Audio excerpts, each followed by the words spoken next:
Sebelum lanjut, Mimin benar-benar bersyukur atas setiap donasi yang kalian berikan. Dukungan ini bukan hanya soal materi, tapi juga semangat untuk terus melangkah dan berkembang. Terima kasih sudah menjadi bagian dari perjalanan channel ini. Beberapa jam kemudian, Tae Seok datang ke ruang kerja Kim Chang Mo sambil membawa secangkir teh hangat. Tae Seok berkata, "Saya sudah membawakan teh, Presiden." Kim Chang Mo yang sedang termenung segera berdiri dan menerima teh itu. "Terima kasih, duduklah. Mari kita bicara dengan tenang," katanya. Tak lama kemudian, keduanya duduk berhadapan di sofa dekat meja kerja. Tae Seok menyesap tehnya sejenak sebelum bertanya, "Wanita yang datang bersama Presiden Kim Buyong Mo tadi itu wakil Presiden Kim Yo Jung, bukan?" "Saya pernah melihat fotonya di buku bersama Presiden pertama." Kim Chang Mo mengangguk pelan. "Benar, aku dan kakakku masing-masing memiliki seorang anak. Bagi kakakku, anak itu adalah Yong Yun. Kalau kau sudah membaca buku itu, kau pasti tahu kenapa hubungan kami menjadi sangat renggang." Tae Seok mengangguk. "Karena masalah suksesi grup, Presiden pertama menyerahkan Elsong kepada Anda karena Anda memiliki anak laki-laki. Saya dengar sejak saat itu hubungan Presiden Kim Buyong Mo dengan Anda memburuk." Kim Chang Mo tersenyum tipis. Di permukaan, memang itu penjelasannya. Tapi alasan sebenarnya jauh lebih rumit. Tae Seok bertanya, "Alasan sebenarnya?" Kim Chang Mo bersandar ke sofa. "Kau sudah bertemu kakakku sendiri hari ini. Jadi kau pasti tahu orang seperti apa dia." Ia terdiam sejenak sebelum melanjutkan. "Aku sebenarnya menentang keputusan ayah. Namun pada akhirnya aku mengikuti kehendaknya. Setelah mengambil alih grup, aku mendedikasikan seluruh hidupku untuk Elsong." "Saya mengerti," jawab Tae Seok. "Tapi di luar dugaan ayah, JC Group justru berkembang sangat pesat. Sekarang mereka menjadi salah satu perusahaan terbesar di negara ini dalam bidang hiburan dan makanan minuman." Kim Chang Mo menatap cucunya. "Menurutmu kenapa itu bisa terjadi?" Tae Seok berpikir sejenak. "Apakah karena wakil Presiden Kim Yong Yun?" Senyuman tipis muncul di wajah Kim Chang Mo. "Tepat sekali. Yong Yun memiliki insting yang luar biasa terhadap dunia. Dia sangat peka terhadap apa yang disukai orang dan kemana arah tren masyarakat bergerak." Kim Chang Mo melanjutkan penjelasannya. "Kau bisa melihatnya dari industri film yang mereka investasikan. Dia terlibat dalam banyak film yang berhasil menembus 10 juta penonton." Tae Seok tampak terkejut. 10 juta penonton? Ya, Kim Chang Mo mengangguk. Padahal di negara ini hanya ada sekitar 17 film yang pernah mencapai angka itu. Itu pencapaian yang luar biasa. Kemudian ia mulai menyebutkan beberapa judul. JC Group berpartisipasi dalam produksi film-film seperti The Kingsman, Gyeonggang University, Masquerade, dan Yi Sun Shin, Battle of Yeongyang. Pengaruh mereka terhadap masyarakat sangat besar. Dalam hati, Tae Seok bergumam, "Aku tahu semua film itu. Orang yang kutemui hari ini ternyata benar-benar hebat." Kim Chang Mo menatap keluar jendela sambil melanjutkan. "Melihat Yong Yun tumbuh dewasa, aku sering merasa iri pada kakakku." Suaranya perlahan menjadi lebih pelan, terutama jika dibandingkan dengan anak angkatku, Jin Tae. Ia menundukkan pandangan. "Bahkan sampai sekarang, setiap kali melihat Yong Yun, aku selalu teringat pada anakku yang hilang." "Yun Gon." Ruangan itu mendadak menjadi hening. Tae Seok menatap kakeknya dengan hati yang berat. Setelah beberapa saat, ia akhirnya membuka mulut. "Kakek." Tae Seok berkata dengan hati-hati, "Bolehkah saya menceritakan kehidupan ayah saya?" "Yun Gon." "Ya." Tatapan Tae Seok menjadi serius. "Ini bukan kisah tentang Kim Jin Tae. Ini adalah kisah tentang Kim Yun Gon." Kim Chang Mo terdiam cukup lama. Lalu perlahan ia mengangguk. "Baiklah." Matanya terlihat dipenuhi berbagai emosi yang sulit dijelaskan. "Ceritakan padaku tentang Yun Gon." Keesokan harinya, banyak pimpinan anak perusahaan Elsong Group mempertanyakan pembatalan mendadak jadwal Presiden Direktur. Kepala Sekretaris Song menjelaskan bahwa Presdir mengambil cuti 1 hari sehingga seluruh agenda hingga siang dibatalkan dan akan dijadwalkan ulang, sementara jadwal normal diperkirakan kembali esok hari. Ketika seorang sekretaris penasaran mengenai tujuan cuti tersebut, Sekretaris Song menegaskan bahwa hal itu adalah urusan pribadi Presdir dan tidak perlu diketahui siapapun kecuali jika beliau sendiri yang mengungkapkannya. Di sisi lain, Tae Seok membawa Kim Chang Mo ke Taman Pemakaman Cheonan untuk menemui abu kremasi ayahnya. Di dalam gedung penyimpanan abu, Kim Chang Mo terkejut melihat putranya ditempatkan di loker kecil karena keluarga mereka dulu tidak mampu membeli lahan pemakaman. Ia dipenuhi rasa bersalah setelah menyadari putranya telah hidup dan meninggal dalam kesulitan tanpa pernah berhasil ia temukan. Di depan foto ayahnya, Tae Seok bercerita bahwa sang ayah selalu bekerja keras agar kemiskinan tidak diwariskan kepada anak-anaknya. Atas permintaan Tae Seok, Kim Chang Mo berbicara kepada foto putranya, meminta maaf karena terlambat menemukannya dan karena membiarkannya menderita. Ia juga berjanji akan melindungi Tae Seok agar tidak mengalami nasib yang sama. Setelah kunjungan itu, perjalanan pulang berlangsung dalam suasana sunyi, sementara Kim Chang Mo terus menyesali nasib putranya. Malam harinya, seorang petugas di Taman Pemakaman Cheonan menerima notifikasi transfer masuk sebesar 100 juta won ke rekeningnya. Terkejut dan gemetar, ia tidak menyangka menerima uang dalam jumlah sebesar itu. Beberapa hari kemudian, di kantor pusat Elsung Group, mereka sedang mengadakan rapat penting. Tae Seok yang duduk di sana, mewakili Departemen Perencanaan Strategis serta tim audit manajemen.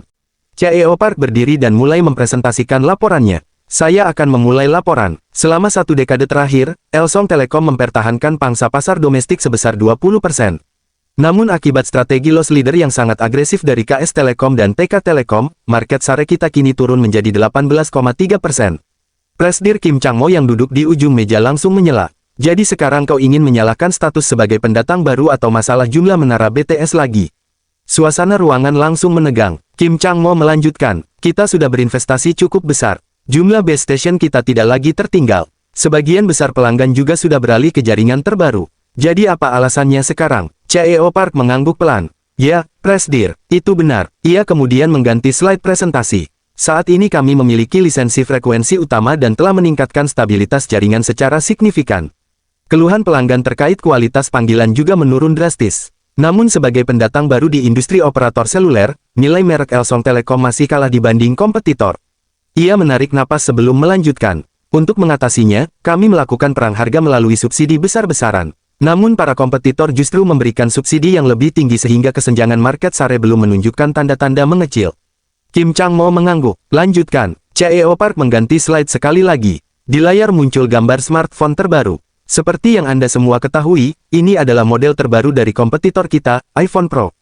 Tae Seok yang melihat gambar itu langsung mengenalinya. Dalam hati ia berpikir, jadi ini produk yang mereka bicarakan saat negosiasi kontrak OLED waktu itu. CEO Park melanjutkan penjelasannya. Isfone mengajukan usulan kerjasama kepada kita. Beberapa peserta rapat langsung memperhatikan dengan serius. Mereka menawarkan alokasi awal perangkat sebanyak 3 kali lipat dibanding operator lain, dengan syarat Elsong Telekom menanggung seluruh biaya iklan dan pemasaran saat peluncuran. CEO Park berkata lagi, ini pertama kalinya perusahaan yang selama ini kita anggap sebagai kompetitor justru mengajukan kerjasama strategis seperti ini. Mendengar itu, Kim Chang-mo langsung mengernyit. CEO Park, ya, Presidir, kau tadi bilang mereka kompetitor. Benar, kita punya Elaxi. Suara Kim Chang-mo terdengar tegas. Kitalah yang membuat smartphone nomor 1 di dunia. Jadi sekarang kau ingin kita menanggung seluruh biaya pemasaran produk kompetitor. CEO Park tidak mundur sedikit pun. Presidir, ini bukan saatnya membiarkan gengsi menghalangi keputusan bisnis. Beberapa orang langsung menahan napas. CEO Park melanjutkan. Remaja dan pengguna usia 20-an saat ini menganggap ponsel Elsong sebagai ponsel orang tua. CEO Park tetap berbicara dengan tenang. Karena banyak orang tua membeli model murah Elsong untuk anak-anak mereka, citra yang terbentuk adalah Elsong lambat, membosankan, dan tidak keren. Ia menunjuk slide berikutnya. Sementara Isfone dianggap cepat, modern, dan trendy. Kim Chang-mo tampak tidak percaya. Benarkah begitu? Ia melihat sekeliling ruangan. Siapa yang paling muda di sini? Tak lama kemudian pandangannya berhenti pada Tae Seok. Kau, Tae Seok langsung duduk tegak. Ya, Presidir, jawab dengan jujur. Apa memang seperti itu pandangan anak muda sekarang? Seluruh ruangan menoleh ke arahnya. Tae Seok berpikir sejenak sebelum menjawab. Sejujurnya, Presidir, teman-teman seusia saya memang sering bercanda menyebut ponsel Elsong sebagai ponsel kakek. Sementara Kim Chang-mo hanya menghela napas panjang. CEO Park memanfaatkan kesempatan itu. Presidir, memang seperti itulah kenyataannya. Meskipun menyakitkan secara gengsi, saat ini kita harus memanfaatkan peluang untuk merebut market share. Ia melanjutkan, dari sudut pandang Elsong Electronics, kerjasama ini mungkin tidak ideal. Namun bagi Elsong Telekom, membawa masuk Isfone secara strategis merupakan langkah yang mutlak diperlukan. Kim Chang-mo mengetuk meja perlahan. Mutlak diperlukan, ya. Kemudian ia menoleh ke arah Tae Seok. Bagaimana pendapat Departemen Perencanaan Strategis? Tae Seok menjawab tanpa ragu. Secara pribadi saya setuju. Beberapa peserta rapat tampak terkejut. Kim Chang-mo mengangkat alis. Kau setuju, bahkan jika itu menguntungkan kompetitor. Tae Seok mengangguk. Benar, Presidir, memang ada kerugian jangka pendek bagi Elsong Electronics sebagai produsen smartphone. Tetapi jika Isfone berhasil terjual dalam jumlah besar, penjualan panel OLED Elsong Display akan meningkat drastis. Ia melanjutkan analisisnya. Selain itu, Elsong Telekom juga akan memperoleh peningkatan market share. Dengan kata lain, jika dilihat dari perspektif seluruh grup, keuntungan yang diperoleh lebih besar dibanding kerugiannya. Ruangan menjadi sunyi. Kim Chang-mo menatap catatan di depannya selama beberapa detik. Kemudian ia menutup map tersebut. Baiklah, semua orang langsung fokus mendengarkan. Kita tanggung biaya iklan mereka. CEO Park langsung menegakkan punggungnya. Dan ambil alokasi suplai 3 kali lipat. Senyum lega langsung muncul di wajah CEO Park. Kim Chang-mo melanjutkan, kita fokus menaikkan pangsa pasar terlebih dahulu. Setelah basis pelanggan cukup besar, kita bisa menjual berbagai layanan tambahan. CEO Park segera membungkuk hormat. Terima kasih atas persetujuannya, Presdir. Rapat pun akhirnya selesai. Usai rapat, CEO Park berbicara dengan Tae Seok yang hadir mewakili Direktur TF dan Departemen Audit Manajemen karena para atasannya sedang berada di Vietnam. CEO Park berterima kasih atas dukungannya dalam rapat, sementara Tae Seok mengingatkan pentingnya menyusun kontrak alokasi pasokan secara rinci. Saran itu diterima dengan baik, dan percakapan tersebut semakin meningkatkan perhatian para eksekutif terhadap kemampuan analisis Tae Seok. Sebulan sebelum peluncuran Isfone, Elsong Telekom mengalami krisis karena hanya mendapatkan jatah awal 10.000 unit, jauh lebih sedikit dibandingkan KS Telekom dan TK Telekom yang memperoleh hampir 10 kali lipat. Direktur Perencanaan Penjualan menjelaskan bahwa kedua operator tersebut mengamankan suplai dengan kampanye iklan besar serta insentif bernilai puluhan miliar won.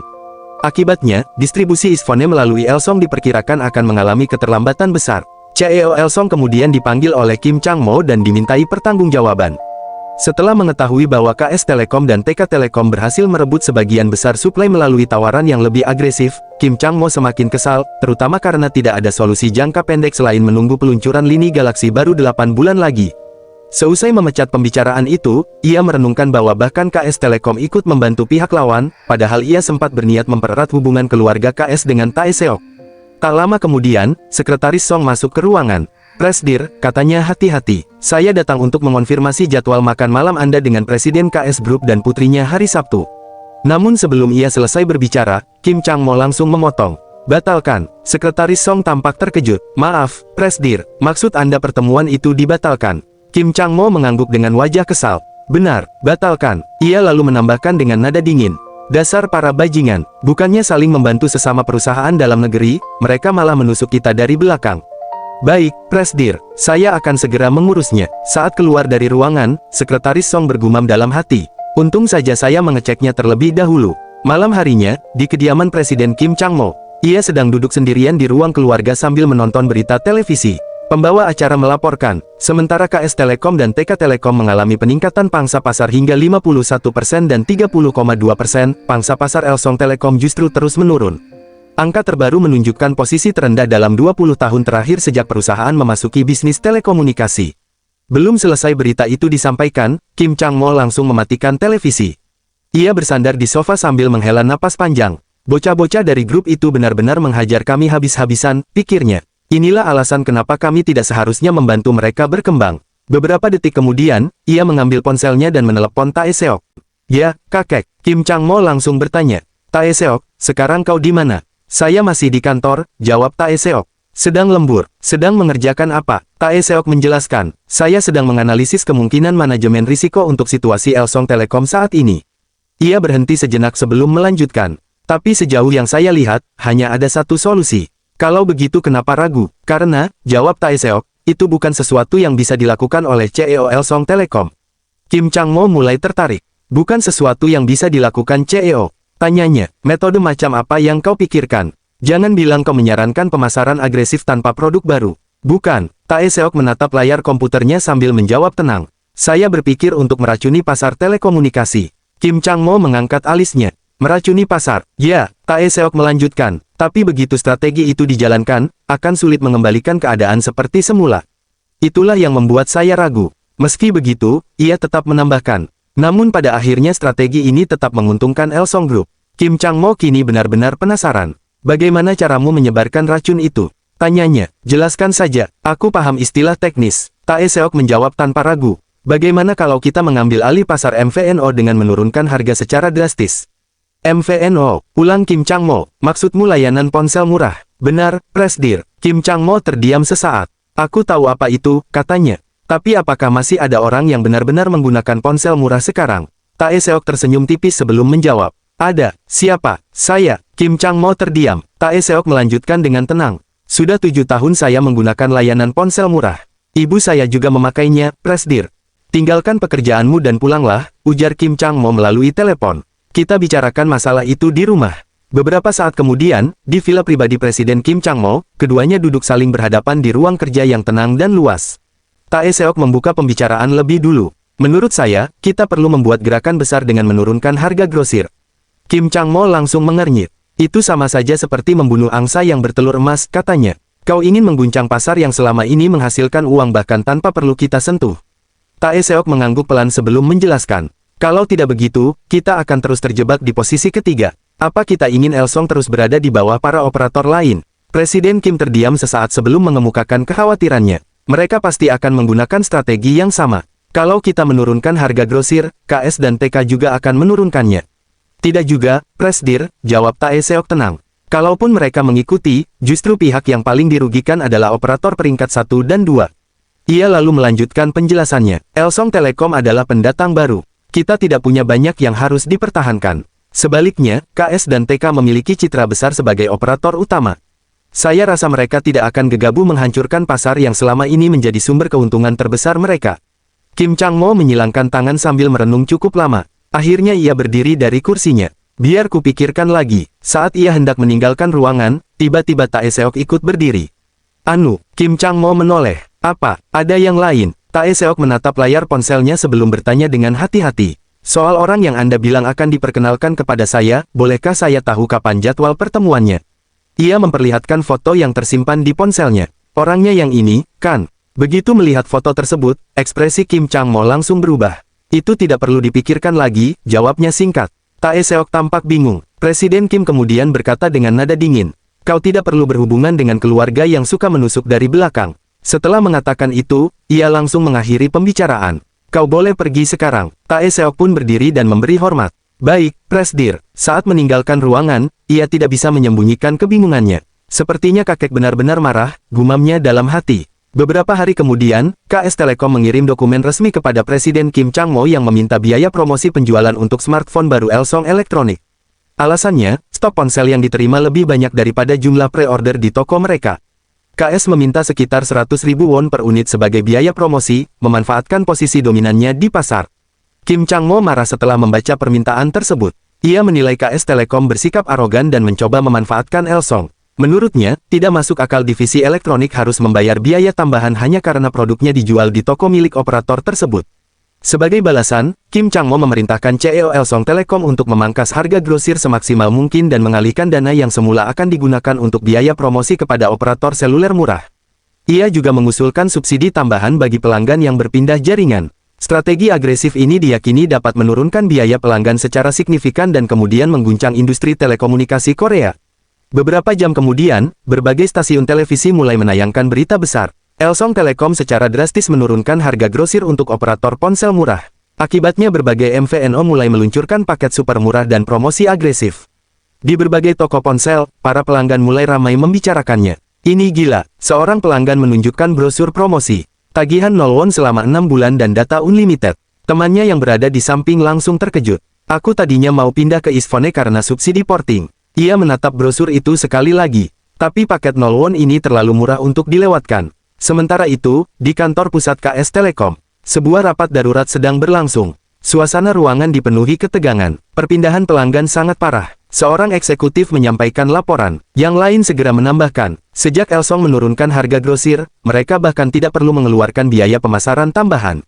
Kerugian mereka jauh lebih kecil dari yang kita perkirakan.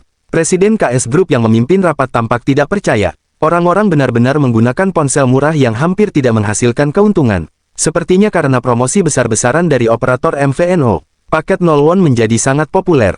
Presiden KS mengusap dahinya. Tunggu sebentar, ia langsung mengambil telepon. Tak lama kemudian, telepon Kim Chang-mo berdering. Melihat nama penelepon, ia langsung tahu siapa yang menghubunginya. Presdir KS. Kim Chang-mo tersenyum tipis sebelum menjawab. Ada perlu apa Presdir KS menghubungiku? Suara di seberang terdengar kesal. Setidaknya jaga etika bisnis. Kim Chang-mo tidak menjawab. Presiden KS melanjutkan, kau sadar tidak kalau pasar ponsel murah membesar, kita semua akan jatuh bersama. Kim Chang-mo tertawa pelan. Ini hari pertamamu berbisnis. Ia lalu berkata tajam, kenapa harus jatuh bersama? Yang bertahan hanyalah pemenang terakhir. Presiden KS mulai kehilangan kesabaran. Presdir Kim, Anda tidak seharusnya melakukan ini. Tarik kembali kebijakan harga itu. Turunkan juga biaya promosi. Mendorong operator ponsel murah seperti ini melanggar etika bisnis. Kim Chang-mo langsung membalas. Etika bisnis. Nada suaranya berubah dingin. Bukankah pihakmu yang lebih dulu melewati batas? Kalian memberikan insentif penjualan untuk pemasaran Isfone. Tapi pada saat yang sama meminta biaya promosi untuk smartphone Elsong. Itu yang kau sebut etika bisnis. Presiden KS terdiam. Tidak ada jawaban yang bisa ia berikan. Kim Chang-mo kemudian berkata untuk terakhir kalinya. Kalau tidak suka, turunkan saja harga grosirmu sendiri. Klik, sambungan telepon langsung terputus. Di ruang rapat KS Group, Presiden KS menatap ponselnya dengan wajah merah padam. Dia menutup teleponku. Urat di lehernya menegang. Orang tua itu. Sialan. Beberapa hari kemudian, dampak dari strategi Elsong Telekom mulai terlihat jelas di seluruh industri telekomunikasi Korea. Dalam siaran berita ekonomi nasional, seorang pembawa acara menjelaskan perkembangan terbaru pasar. Seiring berkembangnya bisnis operator ponsel murah yang didorong oleh pemerintah, pangsa pasar 3 operator besar mengalami penurunan. Grafik di layar segera berubah. KS Telekom turun sebesar 6%, TK Telekom turun 3,5%, sementara Elsong Telekom turun 1%. Di ruang kerja Presiden Kim Chang-mo, berita itu diputar di layar televisi besar. Kim Chang-mo yang sedang memperhatikan laporan tersebut mengernyit. Kita juga turun 1%.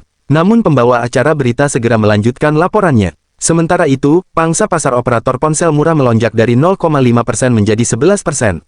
Artinya terjadi kenaikan sebesar 10,5% hanya dalam waktu singkat. Grafik berikutnya muncul. Menariknya, 80% pengguna operator ponsel murah saat ini menggunakan jaringan Elsong Telekom. Mendengar itu, CEO Elsong Telekom yang berdiri di samping presiden langsung tersenyum puas. Kalau dihitung secara nyata, pengaruh jaringan kita sekarang sudah mencapai 25%. Ia lalu menunjuk laporan di tangannya. Grup TK memang ikut menurunkan sebagian harga grosir mereka. Tetapi KS sebagai pemain terbesar belum bergerak sama sekali.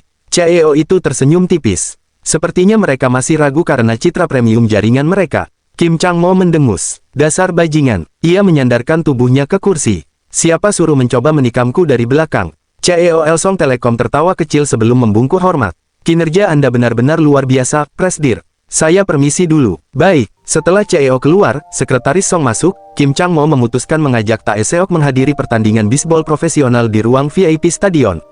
Meski Sekretaris Song khawatir kehadiran mereka bersama akan menarik perhatian publik, Kim Chang-mo menilai hal itu tidak masalah karena ruang VIP tertutup kaca gelap. Ia juga ingin Tae Seok mendapatkan pengalaman baru yang menurutnya akan berguna di masa depan. Saat dihubungi, Tae Seok dengan antusias menerima undangan tersebut dan berjanji datang setelah jam kerja sambil mengenakan jersey tim. Namun ketika pertandingan sudah dimulai dan Tae Seok belum muncul, Kim Chang-mo mulai gelisah lalu meminta Sekretaris Song meneleponnya. Tae Seok meminta maaf karena terlambat akibat mengganti jersey, tetapi mengatakan bahwa ia sudah hampir tiba di stadion.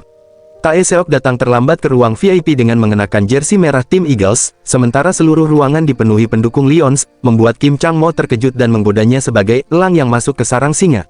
Tae Seok dengan santai mengaku bahwa ia memang penggemar Eagles sejak kecil karena berasal dari Jeonnam. Meski sempat mengeluh, Kim Chang-mo akhirnya memilih menikmati pertandingan. Saat laga memasuki inning ke-9 bagian bawah, stadion bergemuruh setelah pemain Elsong, Kim Byung-hun, berhasil mencetak home run yang sekaligus menjadi home run ke-200 sepanjang kariernya di KBO, disambut sorakan meriah para penonton. Setelah pulang dari pertandingan, Kim Chang-mo yang sedang senang karena timnya menang berbincang dengan Tae Seok tentang olahraga dan strategi pemasaran perusahaan. Ia menjelaskan bahwa Elsong dahulu mengeluarkan biaya besar untuk memasang logo merek di klub luar negeri demi meningkatkan kesadaran merek, tetapi kini dana tersebut dialihkan ke keperluan lain. Penasaran, Tae Seok kemudian mencari tahu sendiri melalui video tentang pentingnya sport marketing bagi perusahaan.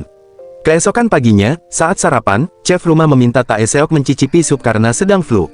Sambil bercanda, chef mengatakan bahwa Tae Seok sangat mirip dengan Kim Chang-mo hingga terlihat seperti anak kandungnya.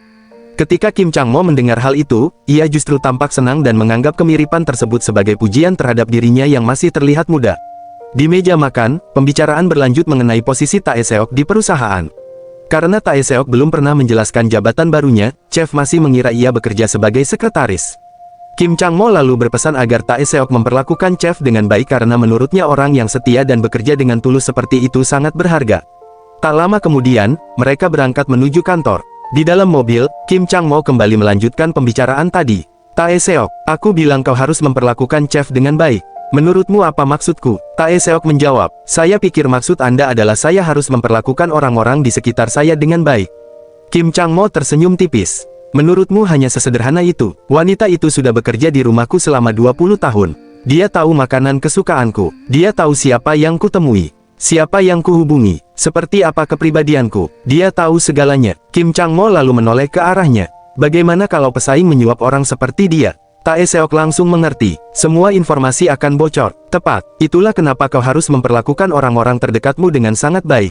Karena merekalah yang paling mengetahui kelemahanmu. Saya akan mengingatnya. Kemudian Tae Seok berkata, selain itu, saya sudah mencari tahu soal biaya sport marketing yang Anda tanyakan kemarin. Benarkah? Menurutmu kenapa aku berhenti mensponsori tim olahraga? Tae Seok menjelaskan, saya rasa karena efisiensi dan manfaat praktis. Sekarang seluruh dunia sudah mengenal Elsong. Apalagi Elsong mempelopori era ponsel lipat.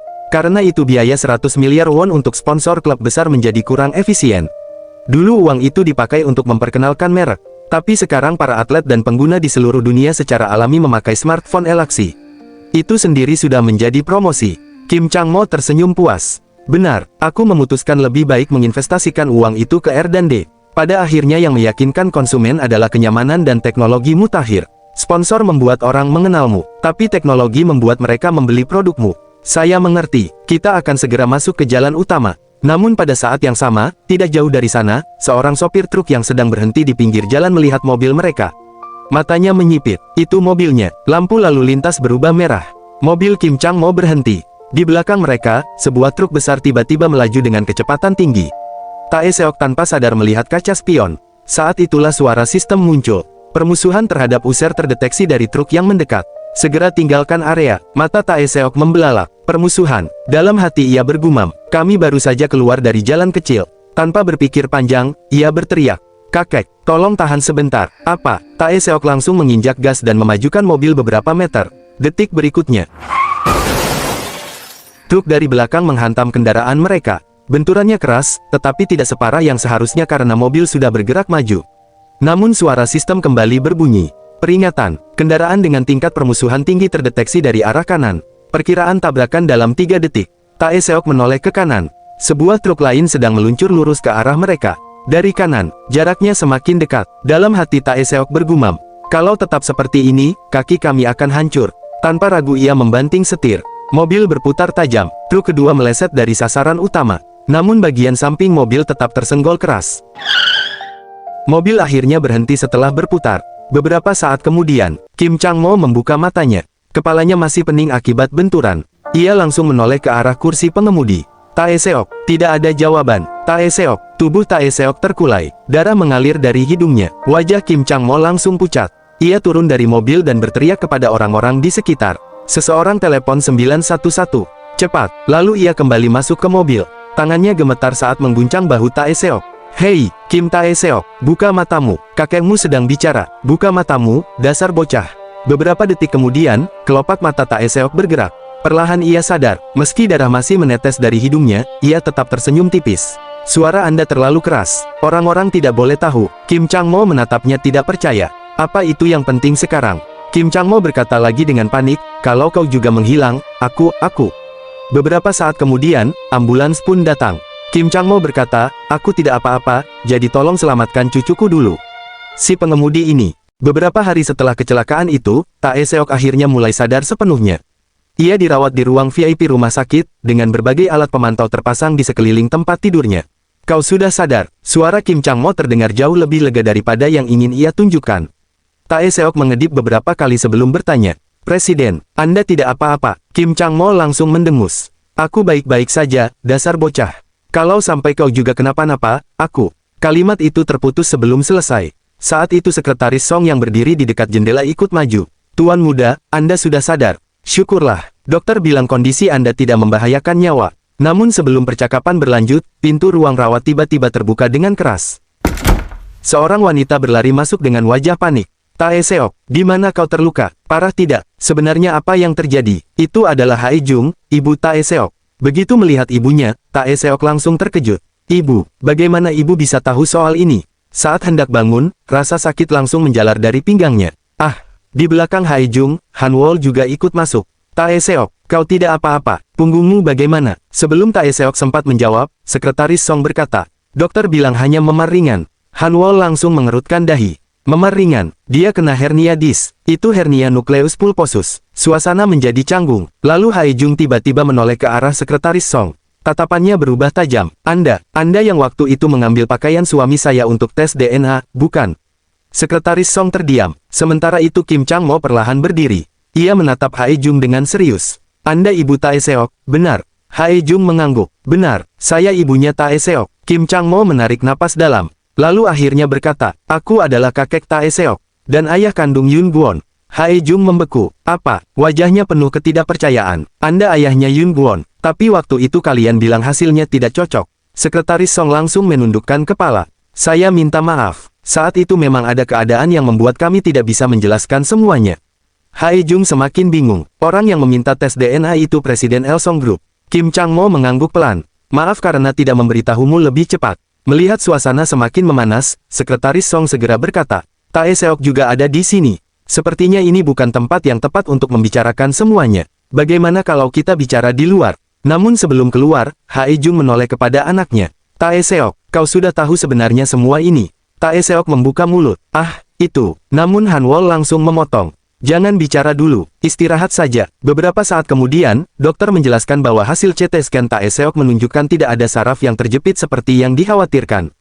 Ia hanya mengalami memar dan lecet ringan, meski tetap akan diobservasi selama 1-2 minggu. Han Wol terkejut dan tidak percaya karena kondisi Tae Seok yang selama ini ia tangani tampaknya telah pulih dengan sendirinya.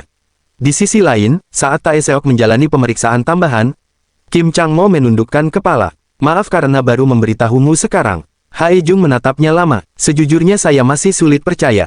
Anda benar-benar ayahnya Yun Gwon. Lalu kenapa baru sekarang mencari Tae Seok? Kim Chang-mo terdiam. Itu. Namun Hae Jung tidak memberinya kesempatan. Saya melihat berita tentang gugatan pembatalan adopsi. Tatapannya semakin dingin. Apa Anda tiba-tiba butuh anak sekarang? Itu sebabnya Anda diam selama lebih dari 40 tahun. Lalu baru muncul saat membutuhkan seseorang. Sekretaris Song langsung menyela. Tidak seperti itu. Presiden tidak pernah berhenti mencari putranya. Selama puluhan tahun beliau mencari ke seluruh negeri. Masalahnya, tidak ada jejak atas nama asli Jin Tae. Namun Hae Jung tetap tidak luluh. Sudah setahun sejak saya menyerahkan pakaian Yun Gwon untuk tes DNA. Itu berarti kalian sudah tahu sejak setahun lalu. Lalu kenapa baru sekarang memberitahu saya? Kim Chang-mo menjawab pelan. Ada keadaan yang rumit. Namun jawaban itu justru membuat Hae Jung semakin kesal. Saya tidak bisa mempercayai Anda. Bahkan sekarang saya belum yakin Anda benar-benar ayahnya Yun Gwon. Dan sekarang Tae Seok hampir mati karena berada di dekat Anda. Saat suasana semakin tegang, pintu ruang rawat kembali terbuka. Tae Seok masuk dengan langkah pelan setelah selesai menjalani pemeriksaan. Ibu, aku tidak apa-apa, dan kakek punya alasan kenapa tidak bisa mengatakannya. Hae Jung langsung menoleh. Tidak apa-apa bagaimana, katanya kau ditabrak truk dengan sengaja. Ibu melihat rekaman CCTV kecelakaannya di berita. Tae Seok mengernyit. Rekaman CCTV. Han Wol mengangguk. Beritanya ramai. Judulnya, tabrak lari yang menargetkan Presiden Elsong Group. Mendengar itu, Hae Jung langsung memegang tangan anaknya. Dasar bodoh. Ibu tidak akan sanggup hidup kalau kau juga kenapa-napa. Tae Seok terdiam. Lalu perlahan ia menundukkan kepala. Di dalam hatinya, potongan-potongan kejadian saat kecelakaan mulai tersusun. Suara sistem. Peringatan berulang. 2 truk yang menyerang dari arah berbeda. Dan sekarang berita yang menyebut serangan itu menargetkan Kim Chang-mo. Jadi memang benar, itu bukan kecelakaan biasa, itu percobaan pembunuhan. Tae Seok mengepalkan tangannya perlahan. Pantas saja jendela status memberiku peringatan. Hae Jung menggenggam kedua tangan Tae Seok erat-erat sambil menatapnya dengan mata berkaca-kaca. Tae Seok, keluar saja dari perusahaan itu. Pulanglah bersama ibu ke Jeonan. Kita tinggal bersama seperti dulu, ya. Tae Seok tersenyum lemah. Ibu, tolong tenang dulu. Kita bicarakan nanti. Tae Seok, Han Wol yang berada di sampingnya segera menepuk bahunya. Hae Jung, mari kita tenangkan diri dulu. Mendengar itu, Hae Jung akhirnya tidak sanggup menahan air mata dan mulai menangis. Malam harinya, ruang VIP rumah sakit sudah sepi. Tae Seok duduk di sofa dekat ranjang sambil menatap kosong ke depan. Dalam hati ia bergumam, jendela status, siapa orang yang memiliki niat permusuhan itu? Apakah dia seseorang yang kukenal? Sistem segera menjawab, Anda tidak dapat mengakses informasi tersebut. Tae Seok menghela napas. Kalau begitu aku tanya lagi. Targetnya aku atau kakek, Anda tidak dapat mengakses informasi tersebut. Apakah ini ada hubungannya dengan mantan wakil presiden Kim Jin Tae? Atau dengan kakek, Is Group, JJ Group, Anda tidak dapat mengakses informasi tersebut. Tae Seok mengerutkan dahi, benar-benar tidak berguna saat dibutuhkan. Saat itu sistem kembali berbunyi. Anda masih memiliki sisa ramuan. Apakah ingin digunakan? Tae Seok langsung mendecak kesal. Sialan, di sisi lain, Jin Tae sedang menonton berita di televisi. Pembawa berita berkata, polisi telah mengonfirmasi bahwa kendaraan pelaku dalam kasus tabrak lari yang menargetkan Presiden Elsong Group Kim Chang-mo melarikan diri ke arah Icheon. Polisi masih melakukan pengejaran dan akan memberikan informasi tambahan jika ditemukan perkembangan baru. Mendengar itu, Jin Tae langsung melempar remote televisi ke dinding. Sialan, ia segera mengambil ponselnya dan menelepon seseorang. Begitu tersambung, ia langsung berteriak. Apa yang terjadi? Kau bilang ini pasti berhasil. Aku sudah membayar 500 juta won, tapi kalian gagal. Dari seberang telepon, seorang pria di Kamboja menjawab dengan gugup. Maafkan kami, kali ini kami akan mengirim profesional sungguhan. Profesional, bentak Jin Tae. Kita cuma punya waktu kurang dari 1 bulan sebelum persidangan. Harus selesai sebelum itu. Baik, bos. Pria itu terdiam sejenak lalu berkata, tapi ada satu hal yang aneh. Apa? Menurut berita, Presiden Kim Chang-mo berada di mobil bersama cucunya. Jin Tae mengernyit. Cucu, maksudmu Tae Sung? Entahlah, coba lihat saja beritanya. Target memanggil pengemudi itu sebagai cucunya. Jin Tae segera menyalakan kembali televisi. Di layar muncul rekaman pasca kecelakaan. Suara Kim Chang-mo terdengar jelas. Aku tidak apa-apa, tolong selamatkan cucuku dulu. Wajah Jin Tae langsung membeku. Di sisi lain, Kim Chang-mo panik ketika masuk ke ruang rawat dan mendapati Tae Seok menghilang. Setelah memeriksa seluruh ruangan dan tidak menemukannya, ia segera memanggil perawat untuk menanyakan keberadaan Tae Seok. Sementara itu, Tae Seok diam-diam bertemu kakak tirinya di taman rumah sakit. Ia menuduh kakaknya atau ayah kakaknya mungkin terlibat dalam serangan terhadap presiden karena mereka termasuk pihak yang paling diuntungkan jika presiden meninggal. Namun setiap kali ia menekan dengan pertanyaan itu, sistem menunjukkan bahwa hubungan mereka memburuk hingga statusnya berubah menjadi permusuhan. Dari reaksi kakaknya, Tae Seok menyimpulkan bahwa kakaknya kemungkinan bukan pelaku, meskipun ia masih mencurigai ayahnya dan beberapa orang lain. Perdebatan semakin panas hingga kakaknya mengambil sehelai rambut Tae Seok untuk diuji DNA demi memastikan hubungan darahnya dengan presiden. Di tengah ketegangan itu, Kim Chang-mo menelepon dengan marah karena Tae Seok meninggalkan kamar rumah sakit. Tae Seok meminta maaf dan berjanji segera kembali, sementara dalam hatinya ia menyimpulkan bahwa kini hanya tersisa 3 tersangka yang perlu ia selidiki. Keesokan harinya, Tae Seok sudah selesai mengemasi barang-barangnya untuk keluar dari rumah sakit. Sementara itu, di ruang direktur rumah sakit, Kim Chang-mo sedang berbicara dengan direktur utama. Apa benar tidak masalah memulangkan cucuku seperti ini? Setidaknya dia harus diobservasi lebih lama. Bagaimana kalau ada cedera yang belum terdeteksi? Dokter itu tampak ragu. Ia teringat hasil pemeriksaan beberapa hari terakhir. Tidak masuk akal, bagaimana pemulihannya bisa secepat ini? Presdir, kami tidak bisa memaksa orang sehat untuk tetap dirawat. Yang lebih penting, ada sesuatu yang ingin saya tanyakan. Kim Chang-mo menyipitkan mata. Apa itu? Dokter tersebut menarik napas. Tes DNA yang Anda minta melalui kepala sekretaris Song sebelumnya. Sebagian datanya cocok dengan pasien Kim Tae Seok. Saya juga melihat berita. Anda menyebut dia sebagai cucu Anda. Tatapan Kim Chang-mo langsung berubah dingin. Apa maksudmu mengungkit hal itu? Kau mengancamku. Dokter itu buru-buru menggeleng. Presdir, ancaman. Saya tersinggung mendengarnya. Saya justru ingin menawarkan bantuan. Kim Chang-mo menatapnya beberapa saat. Lalu, jelaskan secara rinci. Delirium sementara selama masa pemulihan akibat penurunan fungsi kognitif karena kecelakaan. Jika memungkinkan, Anda bisa mengatakan bahwa Anda salah mengira pasien Kim Tae Seok sebagai cucu Anda. Untuk sementara, itu akan melindungi cucu asli Anda dari sorotan dunia luar. Memang cepat atau lambat kebenaran akan terungkap, tetapi setidaknya Anda akan mendapatkan waktu. Kim Chang-mo menatap dokter itu beberapa saat. Aku menghargai saranmu, tapi aku akan memutuskan setelah berbicara langsung dengan cucuku. Dokter itu mengangguk. Waktu Anda mungkin tidak banyak. Berita tentang kecelakaan ini sudah menyebar kemana-mana. Beberapa saat kemudian, di area parkir rumah sakit, Sekretaris Song menghampiri Tae Seok. Tuan muda, Anda sudah melalui banyak hal. Apakah ada bagian yang masih sakit? Tae Seok menggeleng. Tidak apa-apa, kepala sekretaris. Saat itu Kim Chang-mo berkata, ayo pulang, kita kembali dan beristirahat. Namun Sekretaris Song segera menyela. Presiden, ada sesuatu yang harus saya sampaikan sebelum kita berangkat.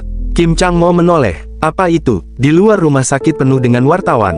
Jika Anda keluar sekarang, akan sulit menghindari sorotan media. Bagaimana kalau Anda tinggal beberapa hari lagi di sini? Kim Chang-mo tidak langsung menjawab. Dalam hatinya muncul berbagai pikiran. Semua orang mengatakan hal yang sama. Selama setahun terakhir hidupku dipenuhi kebahagiaan setelah mengetahui Tae Seok adalah cucuku. Pergi ke Amerika bersamanya, minum wine bersama, melihatnya masuk departemen perencanaan strategis dengan kemampuannya sendiri. Aku bangga setiap kali melihatnya. Strateginya meningkatkan trafik Big Bell Store sangat brilian. Dia bahkan menemukan cara menyelamatkan departemen store di distrik perdagangan yang hampir mati. Saat berhadapan dengan kompetitor, dia tidak pernah gentar. Keuntungan operasional yang dihasilkan dari ide-idenya mencapai 8 triliun won.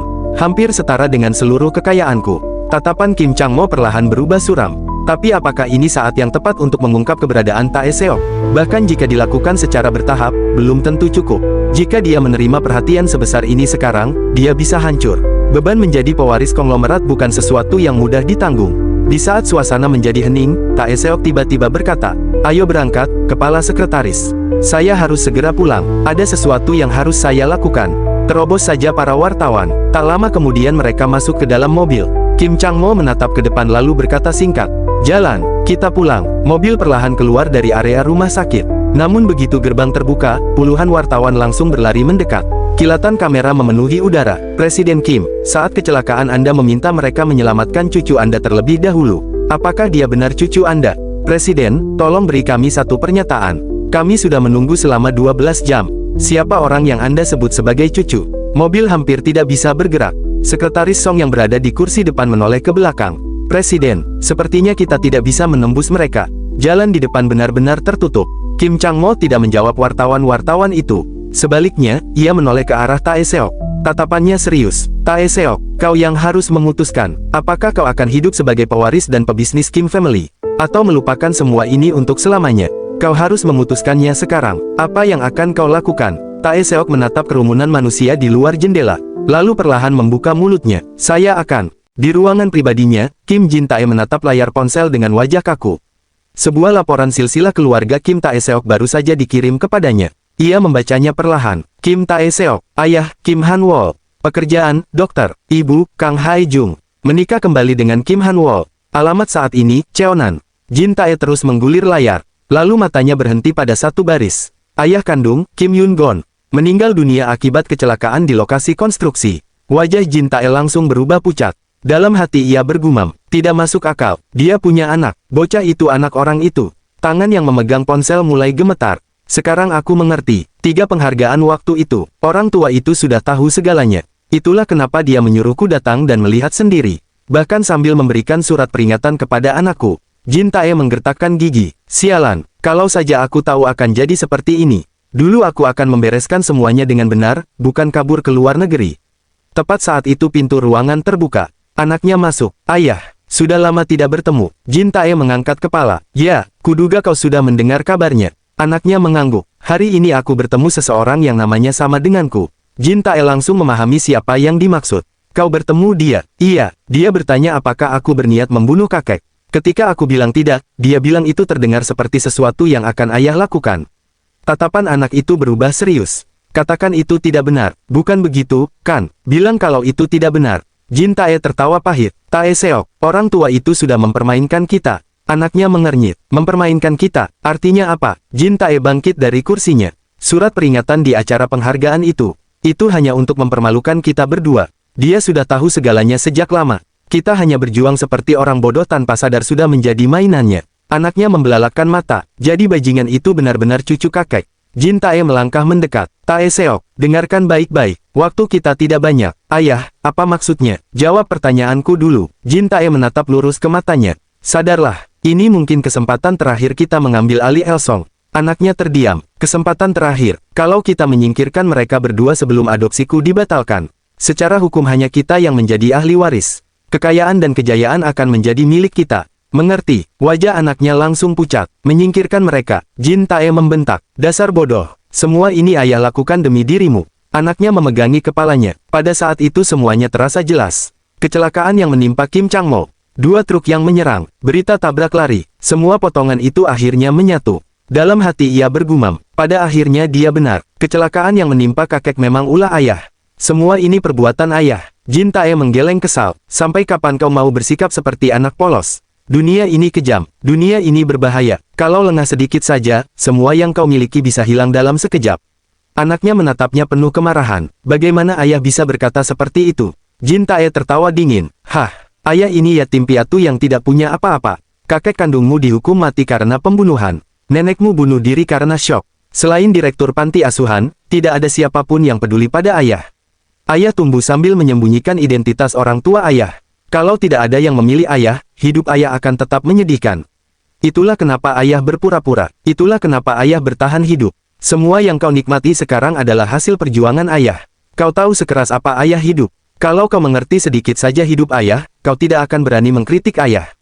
Anaknya mengepalkan tangan. Cukup, sudah hentikan semua ini. Berhenti sebelum ada orang lain yang terluka. Kalau tidak, ia menatap ayahnya dengan dingin. Aku tidak akan menganggap ayah sebagai manusia lagi. Hei, Tae Seok, Jin Tae berteriak. Namun anaknya sudah berbalik pergi. Aku akan menganggap aku tidak pernah mendengar semua itu. Aku pergi untuk sementara. Sekarang aku bahkan tidak sanggup menatap ayah. Pintu tertutup keras. Jin Tae berdiri sendirian di ruangan. Dalam hati ia bergumam, kenapa aku harus punya anak selemah ini? Sementara itu, di luar gedung, Tae Seok berjalan tanpa tujuan. Pikirannya kacau. Kenapa semua ini terjadi? Apa ayah benar-benar mencoba membunuh kakek?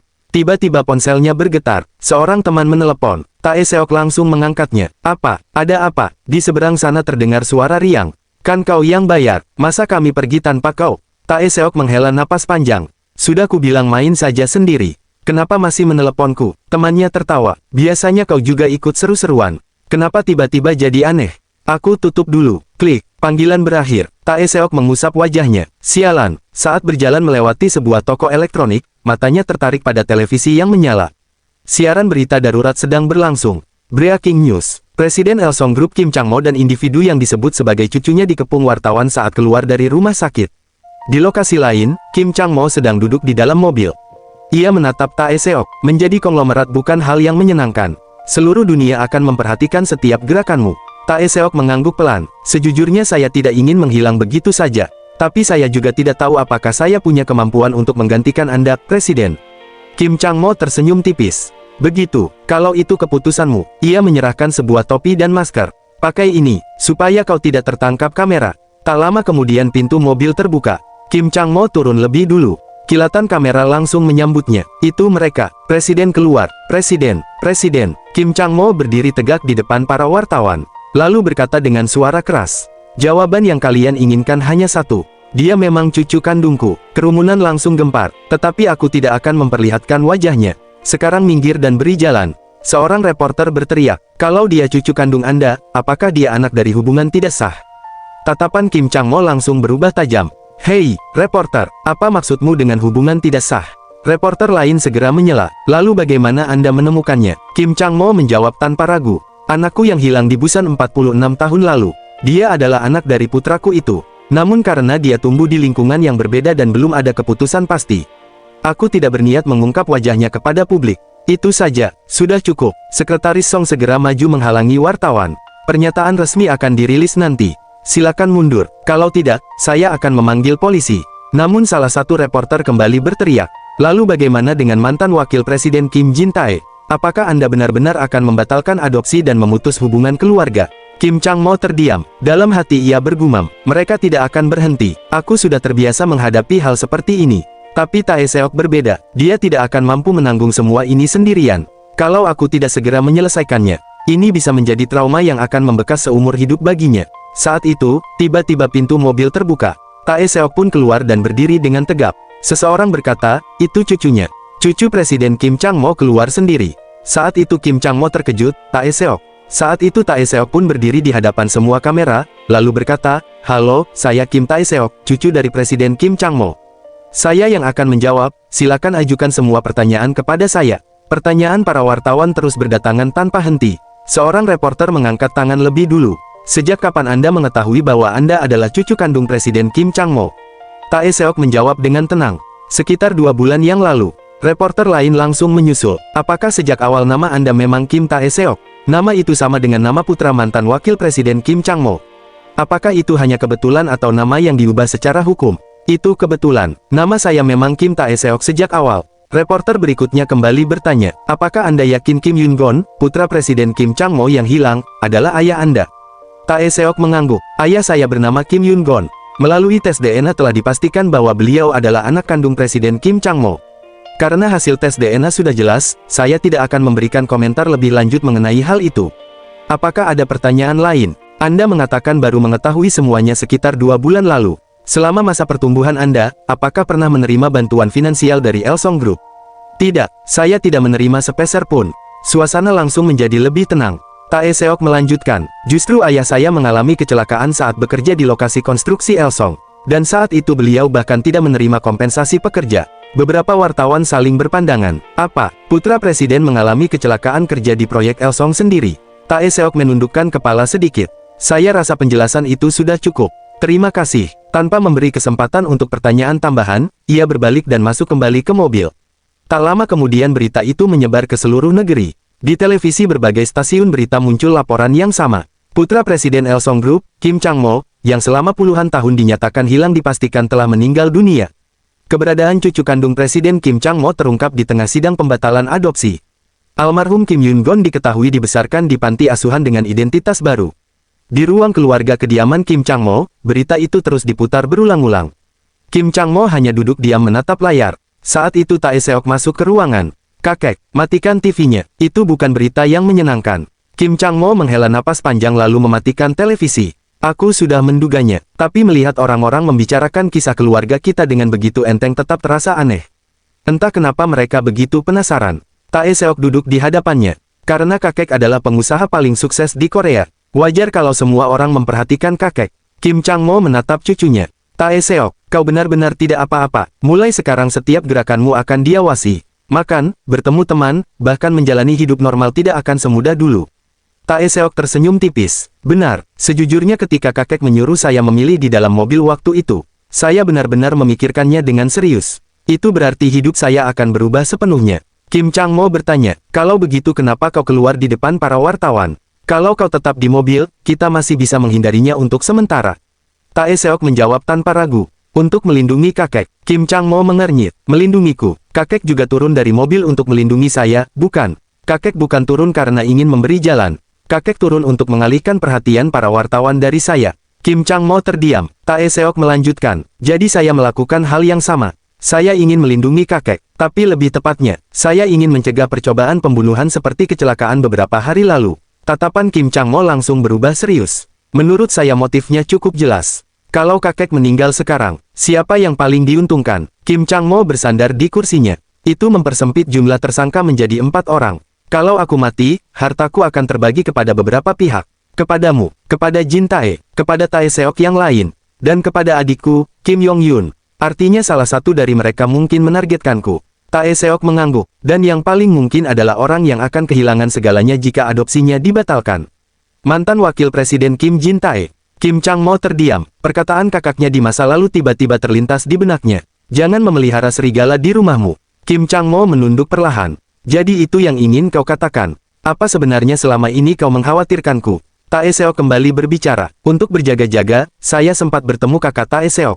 Kim Chang-mo langsung mengangkat kepala. "Kapan?" "Saat saya diam-diam keluar dari ruang rawat." "Apa? Kenapa kau menemuinya? Bagaimana kalau dia mencoba mencelakaimu?" Tae Seok tersenyum kecil. "Kakek sendiri tahu dia bukan orang seperti itu. Meskipun dia agak pemalas, dan sering membuat masalah, dia bukan orang jahat. Dia hanya tumbuh tanpa kasih sayang yang cukup." Kim Chang-mo tidak membantah. "Sampai sidang pembatalan adopsi selesai, menurut saya pengamanan kakek harus diperketat. Dan sebisa mungkin jangan membuka informasi tentang pergerakan kakek, sampai kita menangkap mantan wakil presiden Jin Tae." Kim Chang-mo memandang cucunya lama, lalu tersenyum tipis. "Terima kasih, karena sudah mengkhawatirkanku." Pada saat itu ketua pelayan datang membawa makanan. "Presiden, silakan makan. Anda juga, Tuan Muda." Tae Seok segera berdiri. "Ah, tidak perlu menarikkan kursi untuk saya." Ketua pelayan tersenyum hangat. "Waktu melihat berita tadi saya benar-benar terkejut. Saya memang merasa kalian berdua mirip. Tapi saya tidak pernah menyangka kalian benar-benar keluarga." Ia menatap Kim Chang-mo. "Anda pasti sangat bahagia, Presiden." Kim Chang-mo tersenyum bangga. "Benar, aku jauh lebih bahagia daripada yang bisa kau bayangkan." Ketua pelayan meletakkan semangkuk sup hangat di depan mereka. "Kalian baru keluar dari rumah sakit, jadi makanlah sesuatu yang hangat dulu. Tubuh yang sedang memulihkan diri membutuhkan makanan hangat." Kim Chang-mo mengangguk. "Terima kasih." Keesokan paginya, iring-iringan kendaraan sudah berjajar di depan kediaman Kim Chang-mo. Beberapa mobil berwarna hitam terparkir rapi. Pengawal berpakaian jas berdiri di berbagai titik pengamanan. Melihat pemandangan itu, Tae Seok tidak bisa menyembunyikan keterkejutannya. "Sebanyak ini," gumamnya dalam hati. Kim Chang-mo yang berdiri di sampingnya tersenyum tipis. "Jangan kaget, ini semua demi keamanan. Kalau ada truk yang sengaja menabrak seperti kemarin, kita tidak bisa menghentikannya hanya dengan keberanian. Kita harus menyiapkan beberapa kendaraan sekaligus agar tidak ada yang tahu kau berada di mobil yang mana. Inilah strategi pengamanan VIP." Tae Seok mengangguk pelan. Mereka kemudian masuk ke salah satu kendaraan di tengah iring-iringan. Tak lama kemudian, rombongan tiba di kantor pusat Elsong Group. Begitu Kim Chang-mo turun dari mobil, para karyawan dan eksekutif yang sudah menunggu langsung membungkuk. Selamat pagi, Presiden. Selamat pagi, Presiden. Di antara mereka, CEO Song Mart segera menghampiri. Presiden, saya melihat beritanya. Apakah Anda baik-baik saja? Kim Chang-mo mengangguk santai. Aku baik-baik saja. Kita bicarakan urusan kerja nanti. Baik, Presiden. Saat Kim Chang-mo dan Tae Seok berjalan memasuki gedung, bisikan pelan mulai terdengar di antara para eksekutif. Itu dia cucu Presiden. Benar, katanya kemampuannya luar biasa. Bukankah dia sudah terkenal di Departemen Perencanaan Strategis? Katanya beberapa proyek besar berhasil karena idenya. Tae Seok mendengar sebagian percakapan itu, tetapi tetap berjalan seperti biasa. Di dalam lift pribadi, Kim Chang-mo melirik ke arahnya. Kau dengar sendiri mereka membicarakanmu, kan? Iya, sepertinya begitu. Kim Chang-mo tersenyum kecil. Sekarang sudah tidak ada jalan mundur. Persiapkan dirimu. Mulai sekarang yang akan kau hadapi hanyalah masalah-masalah yang membuat kepala pusing. Pintu lift terbuka. Di depan mereka, Sekretaris Song sudah menunggu. Selamat pagi, Presiden. Anda pasti sudah melalui banyak hal. Kim Chang-mo menggeleng. Tidak, justru kau yang paling sibuk menghadapi para wartawan. Sekretaris Song tersenyum. Anda juga sudah bekerja keras. Kemudian ia menoleh ke arah Tae Seok. Tuan muda, tolong bawa Elsong Group menuju masa depan yang lebih cerah. Saya juga akan mendukung Anda sepenuhnya. Tae Seok membungkukkan kepala dengan sopan. Tentu saja, saya juga berharap bisa bekerja sama dengan baik. Kemudian ia menoleh ke arah Kim Chang-mo. Kalau begitu, kakek, saya pergi ke Departemen Perencanaan Strategis dulu. Kim Chang-mo mengangguk. Baik, kalau sempat, nanti kita makan siang bersama. Baik, saat Tae Seok hendak pergi, seseorang tiba-tiba menyapanya dari samping. Permisi, Tuan Muda, semoga hari Anda menyenangkan. Tae Seok menoleh dan mendapati Yun Su berdiri canggung. Ia langsung mengernyit. Hah, kenapa kau tiba-tiba memanggilku Tuan Muda? Yun Su tampak salah tingkah. Itu, yah. Tae Seok tertawa kecil. Yun Su, kita ini seumuran. Kalau cuma berdua, santai saja. Yun Su menggaruk belakang kepalanya. Iya, baiklah. Tae Seok tersenyum. Kalau begitu, tolong jaga kakekku. Aku pergi dulu. Baik. Tae Seok kemudian berjalan menuju Departemen Perencanaan Strategis seperti biasanya. Yun Su memperhatikannya hingga menghilang di ujung koridor. Lalu ia tersenyum tipis dan bergumam dalam hati. Tae Seok tetap Tae Seok. Dia sama sekali tidak berubah. Beberapa saat kemudian, di Departemen Perencanaan Strategis, suasana terasa sedikit berbeda dari biasanya. Saat Tae Seok memasuki ruangan, beberapa karyawan diam-diam menoleh ke arahnya. Tatapan mereka tidak lagi sama seperti sebelumnya. Namun Tae Seok tetap bersikap biasa. Selamat pagi, senior. Ia menyapa rekan-rekannya lalu berjalan menuju mejanya dan duduk. Tak lama kemudian, Nam Chang Yu menghampirinya. Hei, kau baik-baik saja. Tidak ada yang terluka, kan? Tae Seok tersenyum kecil. Sepertinya kabarnya sudah menyebar. Nam Chang Yu tertawa pelan. Tentu saja, semua orang sudah melihat berita kalau kau cucu kandung presiden. Lagi pula tidak ada satupun orang di Departemen Perencanaan Strategis yang tidak mengenal wajahmu. Tae Seok menghela napas. Begitu ya, rasanya jadi agak canggung. Nam Chang Yu menggeleng. Kalau ada yang merasa canggung, itu justru orang-orang di kantor ini. Bahkan aku sendiri tidak tahu harus memperlakukanmu seperti apa mulai sekarang. Tae Seok langsung menjawab. Perlakukan saja saya seperti biasa. Saya tetap hanya seorang asisten manajer. Tidak ada yang berubah. Tepat saat itu, suara seseorang terdengar dari belakang. Manajer Kim Tae Seok. Tae Seok segera berdiri. Saya, Direktur. Direktur TF menatapnya. Ke ruanganku sekarang. Baik, beberapa menit kemudian, mereka sudah berada di ruang Direktur TF. Direktur itu bersandar di kursinya sambil menatap Tae Seok. Jadi memang itu alasannya. Tae Seok terlihat bingung. Maaf. Direktur tersenyum pahit. Pantas saja aku dikirim ke pabrik Vietnam. Benar, kan? Presiden mengirimku ke Vietnam karena kau. Tae Seok langsung terkejut. Apa? Karena saya? Ya, Direktur mengangguk pelan. Mungkin kau tidak mengerti karena belum punya anak. Tapi dari sudut pandang orang tua, tindakan presiden sebenarnya tidak sulit dipahami. Tae Seok masih belum mengerti. Saya kurang memahami maksud Anda. Direktur terdiam beberapa saat sebelum bertanya. Asisten manajer Kim, apakah hatimu masih terbuka? Tae Seok mengernyit. Terbuka, maksud Anda? Direktur tersenyum tipis. Maksudku, apakah masih ada ruang di hatimu untuk putriku? Ruangan langsung menjadi sunyi. Tae Seok berpikir sejenak, lalu menjawab dengan jujur. Sejujurnya, bolehkah saya berbicara terus terang? Tentu, katakan saja. Tae Seok menundukkan kepala sedikit. Sepertinya tidak ada. Kami memang pernah menonton musikal bersama, dan sempat berbincang beberapa kali. Tapi saya tidak merasakan ketertarikan secara romantis. Direktur mengangguk pelan, tidak terlihat kecewa ataupun marah. Begitu ya, baiklah, aku mengerti. Tae Seok terlihat ragu. Anda tidak apa-apa dengan itu. Direktur tertawa kecil. Kalau kau tidak tertarik, berarti selesai sampai di situ. Tidak ada yang perlu aku permasalahkan. Tae Seok menundukkan kepala. Terima kasih atas pengertiannya. Saya tahu Anda memperkenalkan kami karena Anda menyukai saya sebagai bawahan. Direktur tersenyum. Bagus. Itu justru mempermudah. Lagi pula aku punya satu permintaan. Permintaan? Direktur mengangguk. Tolong sampaikan kepada Presiden bahwa tidak ada hubungan apa-apa antara kau dan putriku. Dan kalau bisa, katakan juga bahwa aku orang yang baik. Tae Seok langsung memahami maksudnya. Ah, baik, Direktur. Direktur tersenyum puas. Bagus. Itu saja yang kubutuhkan. Kemudian ia menambahkan, apa ada sesuatu yang membuatmu tidak nyaman di Departemen Perencanaan Strategis? Kalau ada, katakan saja. Akan langsung kutangani. Tae Seok menggeleng. Semuanya baik-baik saja. Baik, kau boleh kembali bekerja. Terima kasih, Direktur. Setelah identitasnya sebagai cucu kandung Kim Chang-mo terungkap ke publik, Tae Seok merasakan perubahan besar di tempat kerja. Rekan-rekannya kini diam-diam memperhatikannya, bahkan beberapa karyawan tampak gugup saat berinteraksi dengannya. Saat makan siang bersama Nam Chang-yu, Tae Seok mengaku merasa tidak nyaman dengan perhatian yang terus tertuju padanya. Mereka kemudian mengobrol santai tentang perjalanan bisnis ke Vietnam, kondisi pabrik di sana, serta kecelakaan tabrak lari yang sempat membuat Tae Seok terluka. Di tengah makan siang, Tae Seok menerima telepon dari Kepolisian Metropolitan Incheon. Sersan Ji Yeon-wo memberitahukan bahwa pelaku tabrak lari yang melibatkan dirinya dan Kim Chang-mo telah berhasil ditangkap di pelabuhan Incheon. Polisi meminta Tae Seok datang ke kantor untuk membantu proses identifikasi, membuatnya terkejut sekaligus penasaran karena kasus yang selama ini diselidiki akhirnya menemukan titik terang. Beberapa saat kemudian, di Kepolisian Metropolitan Incheon, di dalam sel tahanan, seorang pria duduk dengan wajah muram. Sial, ini tidak masuk akal, bukan cuma polisi yang mencariku. Tak lama kemudian, suara kendaraan terdengar dari luar gedung. Satu persatu mobil hitam memasuki area kepolisian. Beberapa pengawal turun terlebih dahulu. Di tengah rombongan itu, Kim Chang-mo keluar dari mobil dengan ekspresi dingin.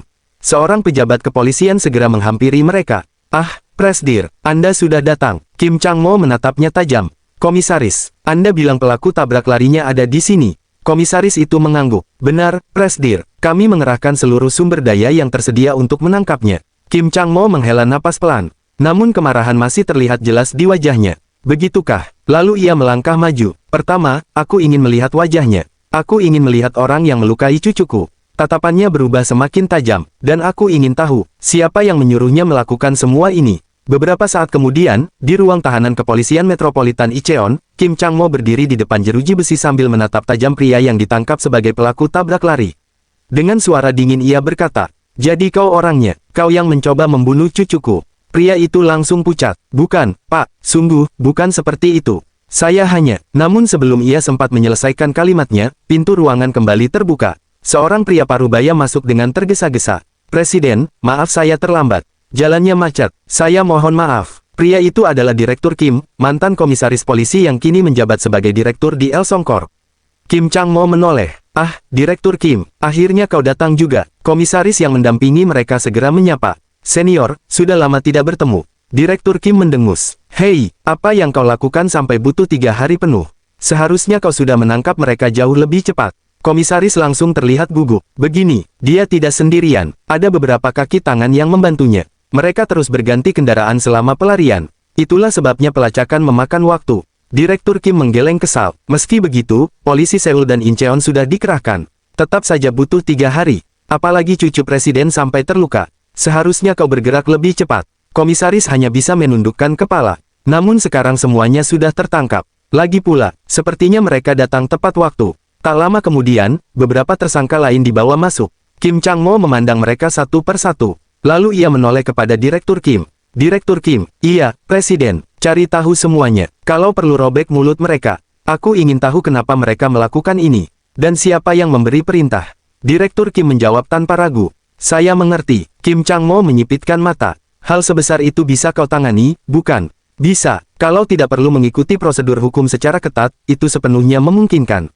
Mendengar itu, salah satu tersangka langsung berkeringat dingin. Dalam hati ia bergumam, tidak legal. Kalau begitu sama seperti dulu. Kim Chang-mo mengangguk pelan. Kalau begitu lakukan sekarang. Aku mau keluar sebentar. Beberapa menit kemudian, di luar gedung kepolisian, Kim Chang-mo berdiri sambil memandang langit. Sekretaris Song, punya korek. Sekretaris Song tampak terkejut. Presiden, kenapa tiba-tiba ingin merokok? Itu tidak baik untuk kesehatan Anda.